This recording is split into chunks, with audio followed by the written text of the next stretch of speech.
이번 시간의 학습 목표와 학습 내용을 알아보도록 하겠습니다.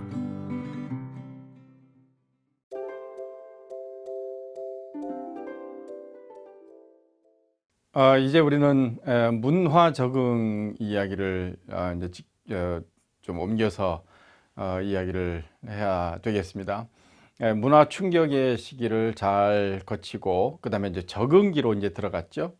자, 그러면 문화 적응을 하게 되면 이제 그 문화에서 사역을 잘 하게 될 겁니다. 자, 그럼 문화 적응을 할 때 그럼 문화 적응은 어떻게 해야 할까요?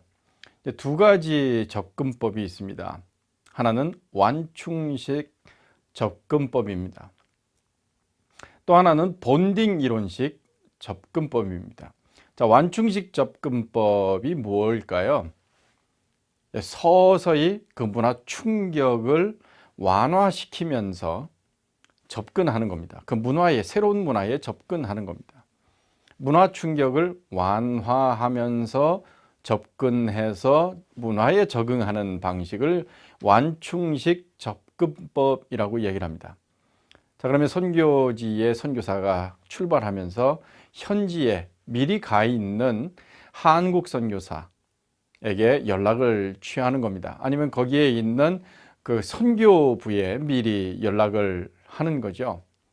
네, 그러면 그 선교부에서 이 선교사가 언제 몇 시 비행기를 타고 현지에 도착할 것인가, 그리고 누가 들어올 것인가, 혼자 들어오나 그 가족들이 같이 동반해서 오는지 하는 것을 다 살피는 겁니다. 뭐 짐도 미리 다 보내서 뭐 거의 동시에 다 도착하도록 그렇게 이제 하는 겁니다. 자, 그러면 이제 선교사가 출발하기 전에 그런 것들을 다 확인하고 또 현지에서 모든 것들을 다 세팅해 놓는 겁니다. 그들이 머물 곳, 그리고 무엇을 어떻게 할지 그 문화에 적응해서 거기 현지에 정착하도록 하는 그런 모든 프로그램을 다 가지고 있는 겁니다. 계획을 다 수립해 놓는 거죠. 자, 그러면 현지에 선교사가 도착을 하면 그 마중도 공항에 현지에 있는 선교사가 아니면 선교부의 이제 직원이 그 선교사를 영접하는 겁니다. 혹시 이미그레이션에서 문제가 생기면 뭐 언어가 잘 안 되지 않습니까? 그러면 이제 그분들이 이제 현지에 이제 통역을 하고 해서 그 어려운 점들을 잘 극복하도록 도와주는 겁니다. 혹시 짐이 문제가 생기면 또 그것도 이제 도와주고요. 그리고 이제 현재 도착하면 이제 같은 우리나라 말로 아이고 잘 오셨냐, 얼마나 고생했냐, 뭐 그래서 저희 집으로 가시죠. 아니면 저희 컴파운드로 들어가시죠. 이렇게 해서 그 차량을 이용해서 그분을 잘 에스코트 해 드리는 겁니다.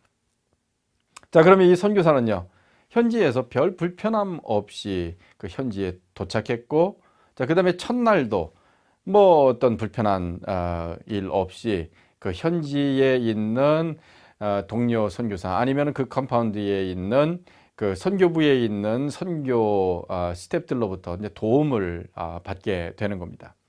자, 그리고 이제 거기 현지에 도착하자마자 한국 음식으로 잘 대접하면서 긴 여정 오시느라고 수고했습니다. 자, 그러니 얼마나 피곤하십니까? 뭐 된장국도 끓여드리고 김치도 해드리고 뭐 그러면 이 선교사는 전혀 기대하지 않았던 뭐 그런 한국 음식을 맛보게 되고 뭐 현지에서 뭐 그 선교사께서 이렇게 불편함 없이 집까지 다 데려다 주니까 얼마나 그 편하겠습니까? 네, 그럼 이제 그날 저녁에 좋은 음식 먹고 또 그 선교사로부터 이제 현지에 대한 여러 가지 이야기들을 이제 듣습니다. 그 오리엔테이션을 받는 거죠. 뭐 이런저런 여기 상황이 이러합니다. 그리고 여기에서 주의할 것이 이렇습니다.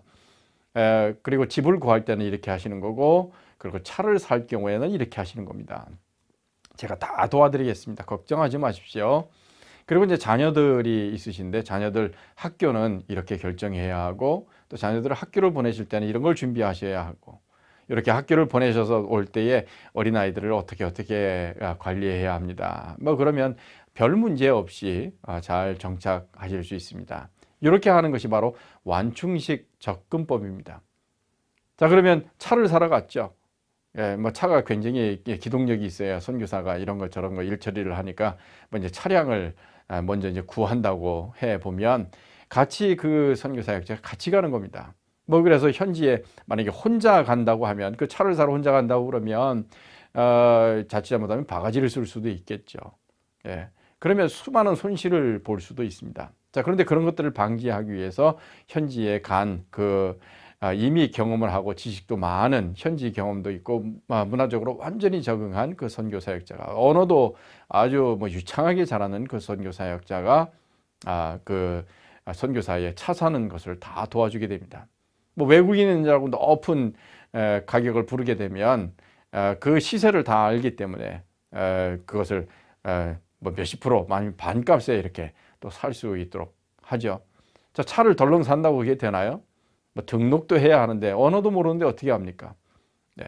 뭐 그러면 그런 것들을 전부 다 하나씩 도와주는 겁니다. 운전은 어떻게 할까요? 운전도 마찬가지입니다. 이 동네에서는 지금 차가 오른쪽으로 가는 게 아니라 왼쪽으로 갑니다. 자, 왼쪽으로 갈 때는 어떻게 해야 합니다. 라운드어밭이 있는데 그 라운드어밭에서는 이게 왼쪽으로 돌아갈 때 오른쪽에 차가 진입을 하면 그 차에게 양보해야 합니다. 그러고 나서 아무 차가 안 오면 바로 가시는 겁니다. 직진할 때는 요 차선으로 가는 거고, 아니면 좌회전할 때는 요 차선으로 가는 거고, 아니면 완전히 우회전해서 갈 경우에는 어떻게 하고, 유턴을 할 경우에는 어떻게 하는 겁니다. 뭐 거기에서 시그널은 어떻게 넣어야 하고, 뭐 이런 것들, 뭐 그리고 다른 차가 꽝 와서 뭐 이게 위협을 하게 되면 어떻게 처리해야 하는지, 그런 거 다 설명해 준 다음에 그 다음에 그 운전을 하게 되는 거겠죠. 뭐 예전에 그 한국에 왔던 미국 선교사들이 이런 이제 방법들을 썼습니다. 한국에서는 운전할 때 조심하십시오. 차량들이 너무나 많기 때문에 그냥 다 양보하다가는 하루 종일도 기다릴 수 있습니다. 그러니 머리를 먼저 집어넣어라. 그리고 서로 양보를 안 하면 문을 열고 뭐 인상을 빡 써라. 뭐 좀 양보해달라고 그렇게 하기보다는 뭐 그렇게 강압적으로 하는 게 훨씬 낫다. 뭐 이런 거 아니겠습니까? 이렇게 해서 하나 적응하도록 만드는 겁니다. 자, 완충식 접근법은 안전할 수 있습니다. 그렇죠. 편할 수 있습니다. 그래서 단계별로 이 문화를 적응해 나가기 때문에 그렇습니다. 뭐 집 구하는 것, 그리고 학교를 보내는 것, 이런 거 다른 사람의 도움을 다 받으면서 서서히 가는 겁니다. 오래 걸리겠죠.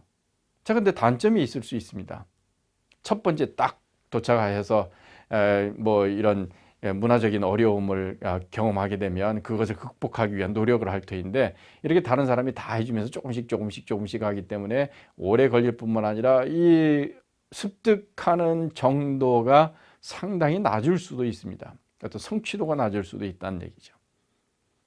자, 그래서 이제 그 다음 제안하는 게 이제 본딩식, 이 본딩 이론식 접근법입니다. 본딩 테오리. 이 토마스하고 엘리자베스 브루스터라고 하는 분이 제안한 이 적응법인데요. 이거는 생태계 동물들의 초기 문화 적응 방법인 임프린팅 시기가 있습니다. 각인의 시기가 있는데요. 여기에서 힌트를 얻어 이 새로운 문화 적응의 이론으로 만들어낸 겁니다.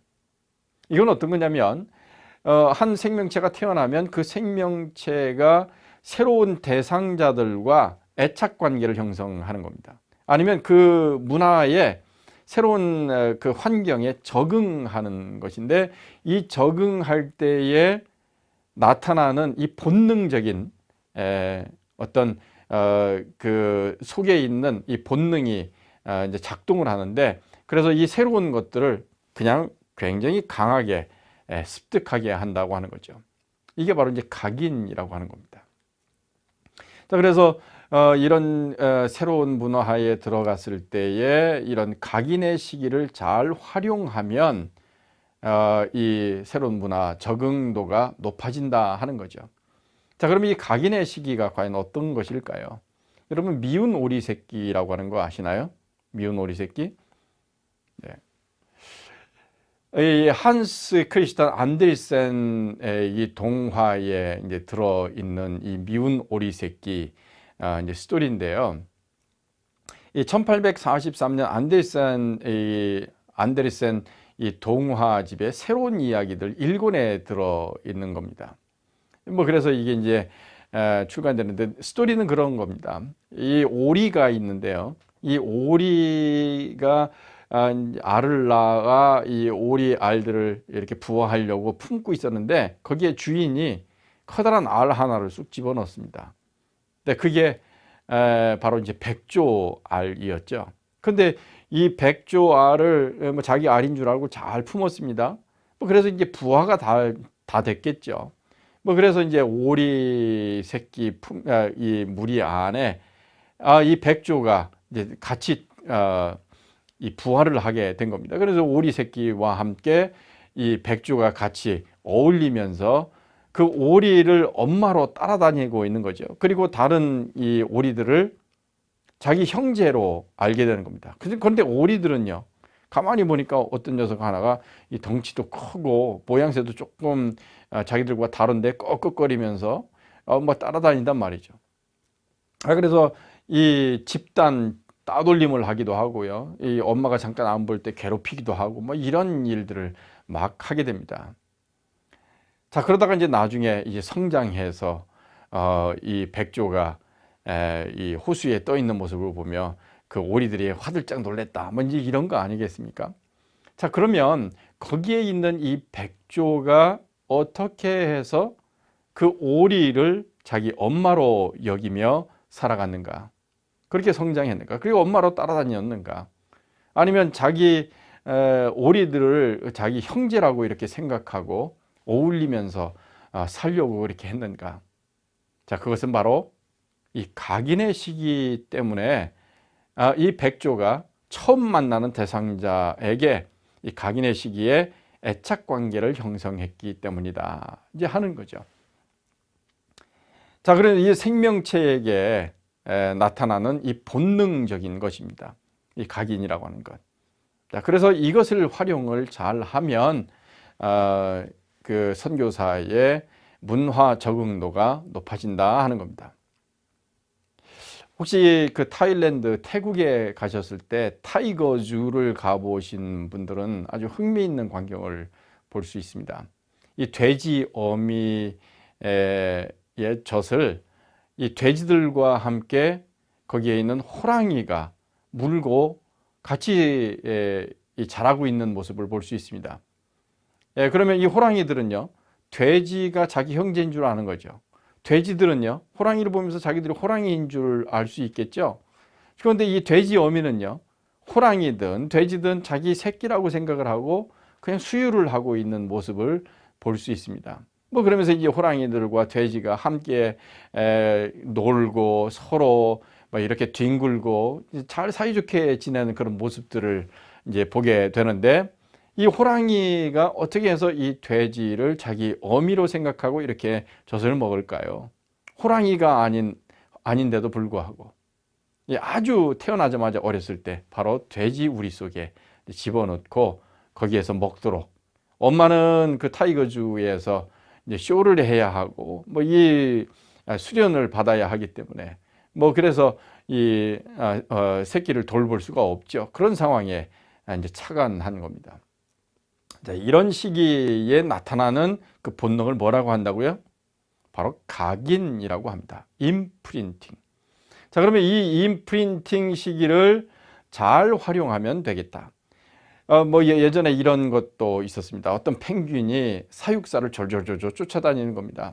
자, 그러면 이 사육사를 건들기만 하면 이 펭귄이 막 와서 공격을 하고요. 그래서 이 사육사에 대한 끝없는 사랑이 있었는데, 그 소리가 그렇습니다. 사육사가 펭귄이 태어나자마자 그 펭귄을 돌보게 됐고 그 펭귄을 지극정성으로 엄마처럼 안아주기도 하고 뭐 이렇게 하다 보니까 거기에 이 펭귄이 사육사를 엄마처럼 임프린팅, attach 돼서 그 애착 관계가 형성돼서 펭귄이 사육사를 어미처럼 따라다녔다, 이런 겁니다. 예, 그렇습니다. 이런 생명체의 어떤 생명체의 그 본능, 각인의 시기가 있어서 이 새로운 환경 아니면 새로운 대상자와 이런 애착 관계를 형성하는, 이게 사람들에게도 있고 짐승에게도 있는데 이것이 새로운 선교사가 신임 선교사가 선교지로 들어갔을 때의 이 각인의 시기가 다시 작동한다라는 겁니다. 자, 그래서 이 본딩 이론에 의한 적응 이 방법은 이런 이론에서부터 출발을 했다고 볼 수 있습니다. 자, 그래서 이 초기에 얼만큼 그 문화에 자기 자신을 노출시키는지에 따라 그 적응도가 달라진다 하는 거죠. 저도 이제 유학을 갈 때에 저희 선생님께 인사를 드리러 갔더니 선생님께서 하시는 말씀이 그겁니다. 현지에 가서 한국 사람 만나지 마라. 그리고 한국 교회에 나가는 건 잠깐 예배만 드리고 거기 사람들하고 어울리지 마라. 그렇게 되면 이 초기에 그 문화권에 적응하는 것이 굉장히 더디게 되고 아니면 자칫 잘못하면 이게 문제가 될 수도 있으니까 그렇게 안 하는 것이 좋겠다. 그렇게 이제 말씀을 하시면서 이런 이야기를 쭉 해 주신 적이 있습니다. 그래서 저도 이제 그것을 따랐습니다. 현지에 가서 그 현지 사람들과 어울리기 시작했고 그리고 이제 한인교회 잠깐 나왔다가 그 사람들과 식사하자고 그러는데 그런 것을 가능하면 지향했습니다. 초기에. 이제 그러고 나서 현지 사람들과 어울리고 그 사람들의 문화가 무엇인지 이렇게 그리고 거기 현지에 와 있는 그 유학생들이 상당히 많은 국가에서 왔었는데 그 친구들의 모습이 어떠한지 그들과 함께 교제하고 또 함께 공부하는 것에 대해서 그러니까 고민하고 삶을 나눴던 그런 경험이 있습니다. 이러면서 거기 이제 스코틀랜드의 이 액센트도 제가 이제 들을 수 있게 되고 구사할 수 있는 그런 일들이 있었습니다. 저는 이제 가족과 같이 가지 않았기 때문에 적응하는 데에 좀 시간이 단축됐고 더 깊이 그들의 문화를 이해할 수 있었던 것으로 생각을 하는데 그 선생님께 참으로 감사한 일이었습니다.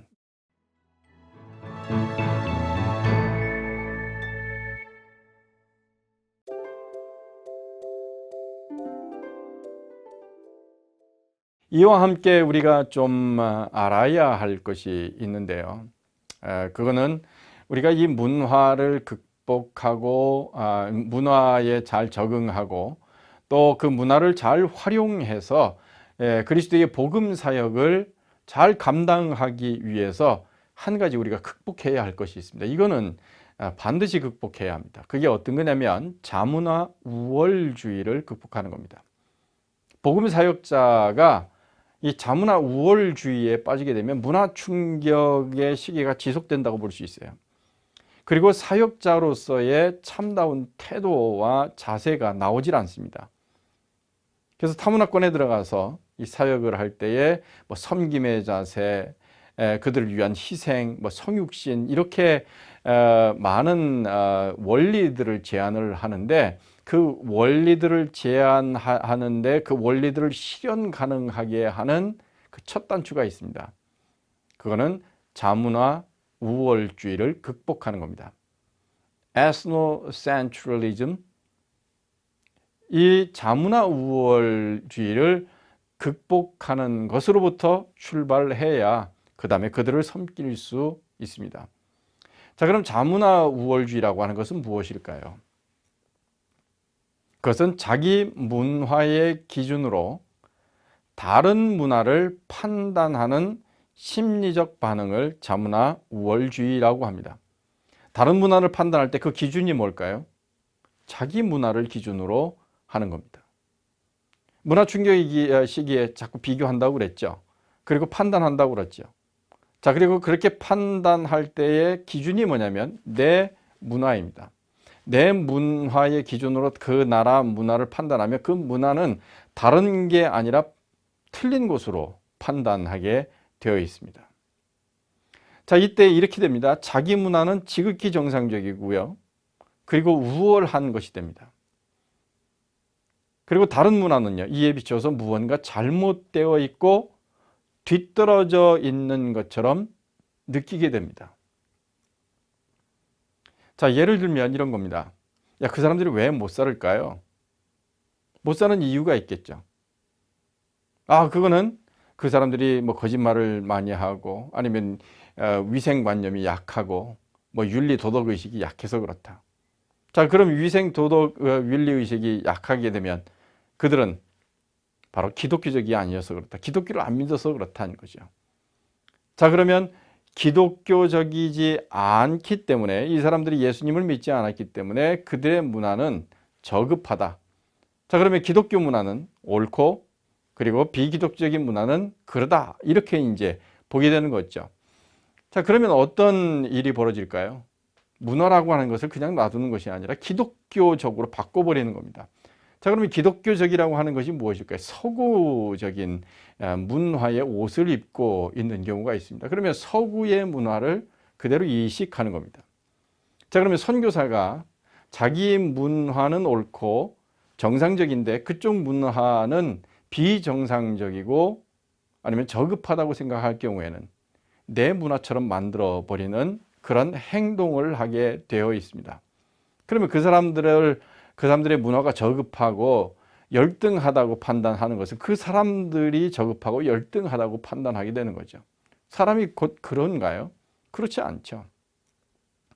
자, 이거는 내 문화를 가지고 그들의 문화를 판단할 때에 나오는 그러한 이제 태도입니다. 이거는요, 지적인 인식과는 상관없는 상당히 감정적인 반응입니다. 어떻게 보면 편견입니다. 선교사는 조속히 자문화 우월주의적인 태도를 극복해야 합니다. 현지 문화권 사람들은 그들의 기준으로 선교사의 문화적 행동을 판단하기도 합니다. 자, 그러면 선교사는 현지 사람을 그렇게 자문화 우월주의적으로 판단하고 있고, 현지 문화권 사람들은 그들의 기준으로 선교사의 문화적 행동을 판단하고 있습니다. 자, 그럼 그 사람들은 어떻게 할까요? 자기 문화가 더 우월하다고 생각을 하는 거죠. 그럼 선교사는 자기 문화가 우월하고 현지 사람들은 자기들의 문화가 우월하다고 하면 우월한 것끼리 서로 충돌을 하게 됩니다. 그럼 선교사가 바꾸려고 할 때 자기 자신의 문화가 우월하다고 생각하는데 그걸 양보하겠습니까? 자, 그러면 이 안에서 갈등이 벌어지는 겁니다. 문화적인 충격 정도가 아니라 문화적인 충돌이 일어납니다. 그렇게 되면 본래의 내가 들어간 이유가 뭡니까? 그곳에 간 이유가 복음을 증거하는 것이죠. 어떻게 증거해야 합니까? 그들을 이해해야 하죠. 어떤 자세로 해야 합니까? 섬김의 자세를 통해서 그들과 같이 돼야 합니다. 성육신의 자세를 가지고 해야 하죠. 동일시해야 하죠. 근데 동일시가 안 되는 겁니다. 네, 그런 차원에서 이 자문화 우월주의를 극복하는 것은 상당히 중요하다고 볼 수 있습니다. 여러분, 어른들에 대한 태도 어떤가요? 우리나라에서는 상당히 연세 드신 분들에 대해서 리스펙트를 하죠. 그분들의 그 흰 머리를 보거나 아니면 연륜을, 주름살을 보게 되면 이분들이 경험이 많으시구나. 뭐 그래서 그분들을 공경합니다. 자, 그런데 이 서양 사람들은 어떤가요? 뭐 그 어른들에 대해서 이름을 그냥 부릅니다. 아니면 친구라고도 하고요. 예. 그런 스스럼 없죠. 그러면 어떤가요? 이 어른들에 대한 태도가 무례하다고 생각을 하는 거죠. 자, 근데 그들의 문화권 내에서는 뭐 그것이 자연스러운 거죠. 제 아들의 친구를 만났는데 그 아들이 저한테 동신 이렇게 부르더라고요. 뭐 그래서 이것 봐라. 좀 잠깐 이상한 생각이 들었습니다. 이게 마찬가지입니다. 우리가 대하는 어른에 대한 태도와 다른 문화권에서 어린애에 대한 태도가 차이가 있는데 그때에 판단할 때 내 기준을 가지고 판단을 하게 되겠죠. 뭐 그래서 그것 때문에 감정이 상하게 되고, 그리고 그 사람들에 대해서 이제 폄하하거나 아니면 이제 판단을 해서 그들을 상당히 무시하거나 아니면 이제 그들에 대한 정죄까지도 할 수 있습니다. 강단에서 목회자의 태도는 어때야 합니까? 설교하러 갔을 때 뭐 경건하게 이렇게 앉아 있어야 되겠죠. 자, 그런데 어떤 경우는 뭐 다리를 꼬고 있거나 뭐 이렇게 뒤쪽에 의자에 이렇게 기대 가지고 팔을 한쪽으로 올리고 있거나 뭐 기도를 하는데 턱을 받치고 있거나 뭐 이럴 수 있습니다. 자, 그러면 이 강단의 목회자의 태도가 불손하다고 생각할 수 있겠죠. 그런데 어떤 문화권에서는 다리를 꼬지 않으면 이것 자체가 무례한 행동이다, 에티켓이 없는 행동이다 라는 판단을 받는 경우가 있습니다. 어떤 문화권에서는 다리를 꼬아서는 되지 않죠.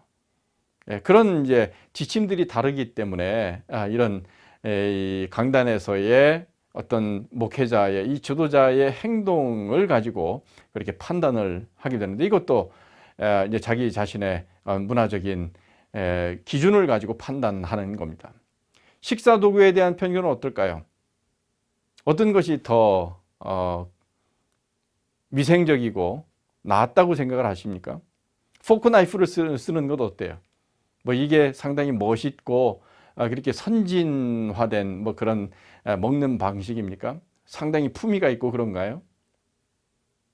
자, 그런데 그것과 비교해서 손으로 먹는 것은 어떨까요?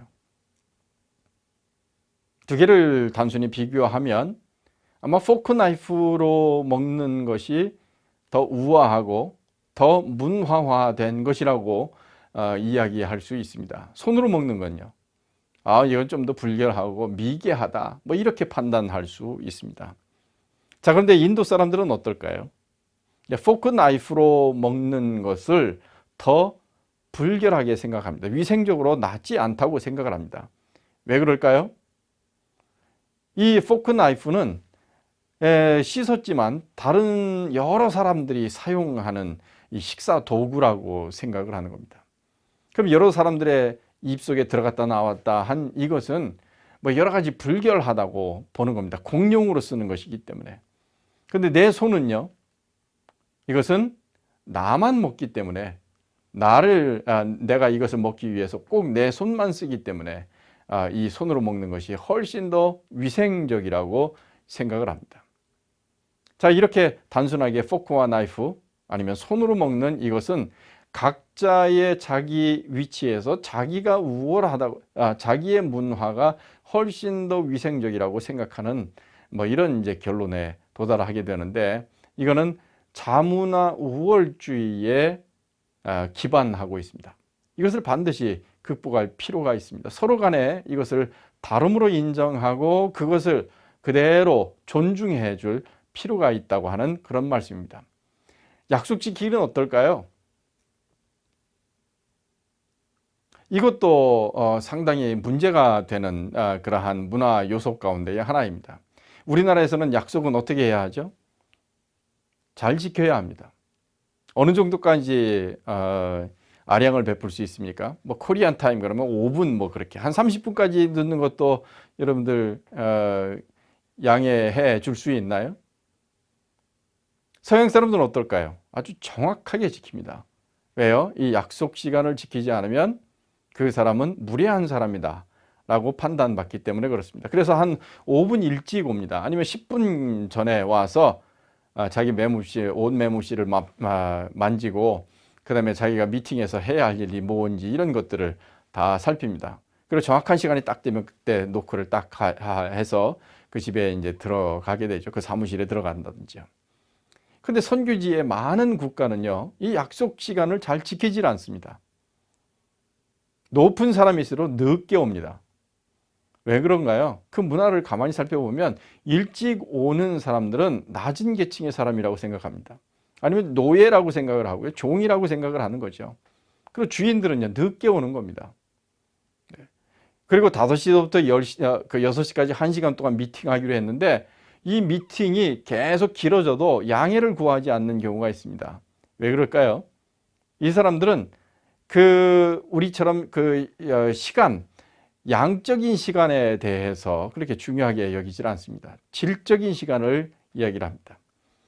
그래서 5시부터 6시까지 교제하기로 했는데 우리가 만나서 어떤 이제 함께 대화하고 뭐 식사하기로 했는데 뭐 이 시간이 훌쩍 지나도 아직 이런 교제의 신뢰가 형성이 되지 않았으면 그것을 연장하는 것에 대해서 그렇게 불편해하지 않습니다. 그리고 그게 당연하다고 생각을 하는 거죠.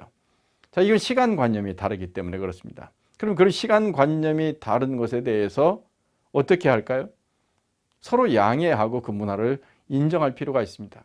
저 사람들이 시간을 지키지 않기 때문에 무례한 사람이고 게으른 사람이다 이렇게 할 것이 아니죠. 예배 시간도 마찬가지입니다. 어떨까요? 우리 예배 시간이 뭐 언제 대예배를 드립니까? 그럼 11시. 그러면 선교지에서는 11시에 예배를 드리는 것이 불가능할 수 있습니다. 이 사람들은 아침에 시작하는 시간이 너무나 늦고 해서 오후 한 2시쯤 돼야 이 사람들의 이제 정상적인 생활이 시작되는 그런 문화권이라고 그러면 오후 2시에 예배 드리는 것이 가장 이상적일 수 있습니다.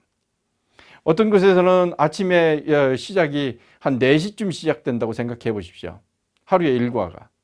그렇다고 하면 그 일과가 시작돼서 한 6시쯤에 예배를 드리는 것이 가장 이상적이다. 그러면 그 시간으로 잡는 겁니다. 이게 새벽 기도가 아니라 주일 낮 예배 시간이 될 수 있겠죠. 자, 그러면 자문화 우월주의를 극복하는 것은 그들의 문화를 10분 이해하고 내 문화를 저 뒤로 하면서 그들의 문화를 내 문화를 가지고 판단하지 않는 겁니다.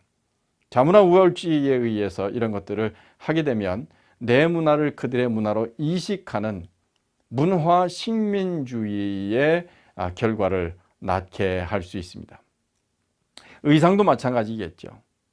뭐 어느 문화권에서는 이 의상을 뭐 입지 않고 뭐 그런 곳이 있습니다. 이제 과거에 그런 일이 벌어졌는데요. 교인들이 왔는데 그 여성들이 의상을 다 입지 않고 온 겁니다. 뭐 이 선교사가 아주 난감했죠. 그래서 다음 주에 우위를 다 가리고 오라고 얘기를 했습니다. 그랬더니 교회에 한 사람도 나오지 않는 겁니다. 그래서 선교사가 너무나 당혹스러워서 나중에 그 상황을 파악을 해봤습니다. 그랬더니 그 문화권에서는 우위를 이렇게 가리는 것은 부정한 여인들만 그렇게 한다는 겁니다. 그래서 정상적인 여성들, 규모 있는 여성들은 전부 다 이렇게 드러내놓고 이제 생활을 하는데 왜 우리 여인들을 이렇게 부정한 여인들로 만들려고 하는지 모르겠다 하면서 거기에 대한 이 문화적인 저항을 하게 된 거죠. 뭐 그래서 교회에 나오지 않는 그런 일들이 이제 발생을 했다고 하는 겁니다. 내 문화를 가지고 그들의 의상을 판단했다고 하는 것을 의미합니다. 이 할랄 관광이라고 하는 것도 마찬가지입니다. 요즘 한참 할랄 관광 이런 것들이 나오는데 이들이 이제 부르키니 뭐 이런 것도 만들고 할랄 수영장도 만드는데 이런 이제 내 문화가 아닌 그들의 문화로 존중을 해 주는 거겠죠. 우리가 이제 무슬림 선교를 할 때에도 이러한 이 할랄 문화에 대한 것을 잘 활용을 한다고 하면 판단하고 비판하기 이전에 그것을 잘 활용하는 그러한 정책 전략을 쓴다고 하면 우리의 선교의 효과를 높일 수 있습니다. 수저 젓갈을 쓰는 것, 포크 나이프를 쓰는 것. 뭐 그리고 한 그릇에 넣고 서로 나누어 먹는 것과 아니면 접시에다가 덜어서 먹는 이것도 마찬가지입니다. 어떤 문화로 이것을 이해를 할지.